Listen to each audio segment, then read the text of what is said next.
So here is the 5 p.m. briefing on newly defined potential tropical cyclone 6. Hurricane Center uses this naming convention before the storm has really developed into a true depression or tropical storm, but is expected to. So that's the situation we're in now. This system is expected to become Tropical Storm Francine in the next day or two.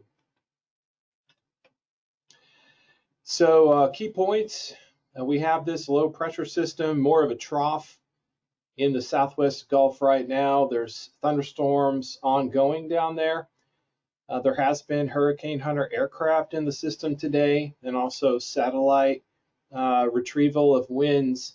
And they're not seeing a closed circulation yet, more of a wind shift trough axis. So it is not yet a tropical storm. But it is forecast to become one in the next day or two, right now labeled as a pre-tropical cyclone number 6 for now. And the impacts for southeast Texas will really depend on the track. A track close to the coast or even a landfall in our coastal areas would mean heavy rain, flash flooding, strong winds, at least to tropical storm intensity, possibly even hurricane force. And we would have significant surge in that scenario. A track farther east would keep this system offshore, and our impacts would be much more manageable. Still some heavy rain at the coast, maybe some minor coastal flooding, some high surf. But in this second scenario, Louisiana would have the greater severe impacts. It's still too soon to be confident which of these would take place because we don't have a well-defined center yet. Once we do have that, we can have more confidence in the forecast track. Here's a look at the Hurricane Center's forecast. These are issued once we have a pre-tropical cyclone, and you can see the forecast cone does include our coastline. What does that mean? It means about 2/3 of the time, the center will track within that error cone. So you can see a left of center track would actually bring it into our coastline, and we would have a landfall of perhaps a hurricane, definitely a tropical storm, possibly even a hurricane in that case. If it were to track more along the center or to the right-hand side of the cone, that would keep that system to our east, offshore, and our impacts, as I said, would be more manageable. But in that case, Louisiana would get a direct hit.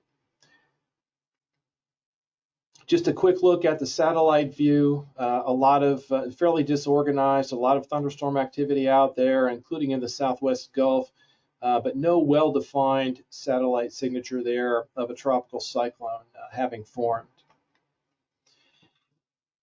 Here's a look at the wind probabilities with the most likely arrival time of tropical storm force winds overlaid.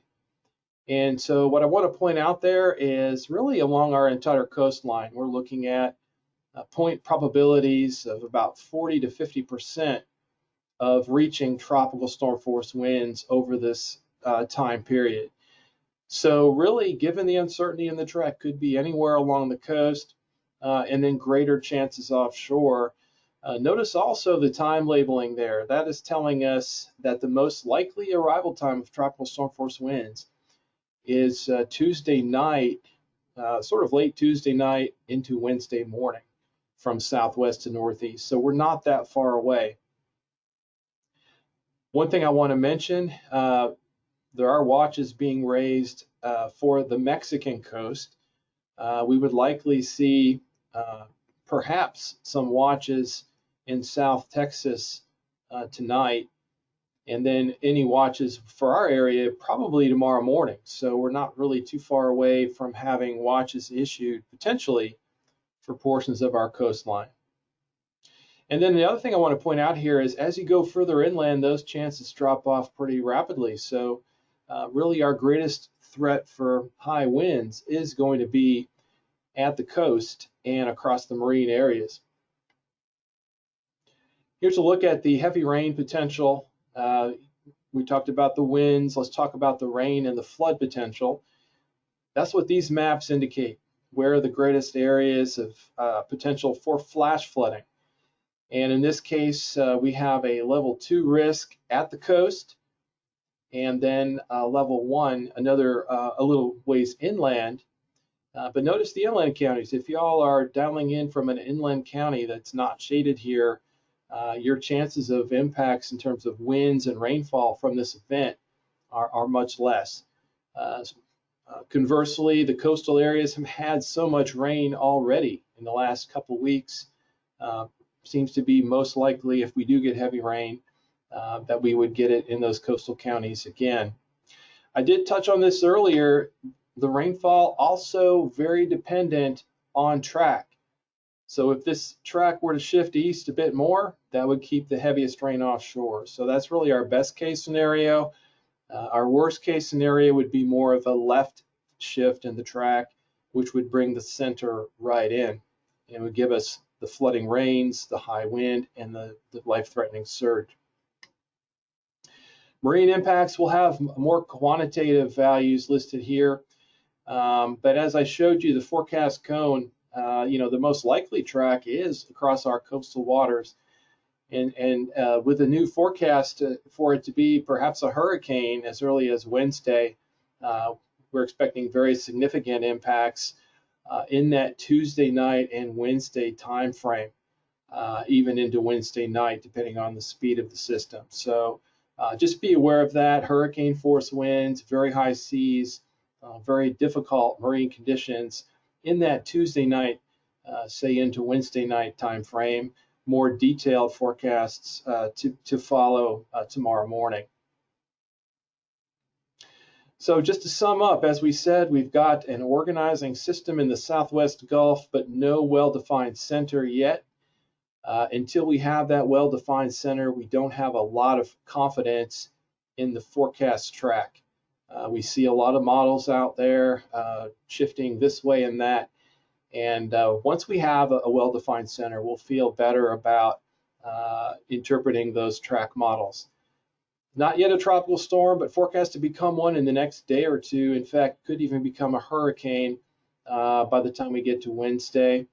Impacts for Southeast Texas, highly dependent on that track, a track close to the coast, or a landfall in our area. As I said, heavy rain, flash flooding, strong winds, even up to hurricane force with a landfall, and life-threatening surge, a track further east, much less in all those ways, less wind, less rain, and more minor coastal flooding. Unfortunately, too soon to be confident which of these will take place. We'll try to we should have more confidence once we have a defined center. Hopefully, within 24 hours, we'll be able to raise that confidence level in terms of where this system will go and whether it will be offshore or close to land or even coming in, making landfall in our area.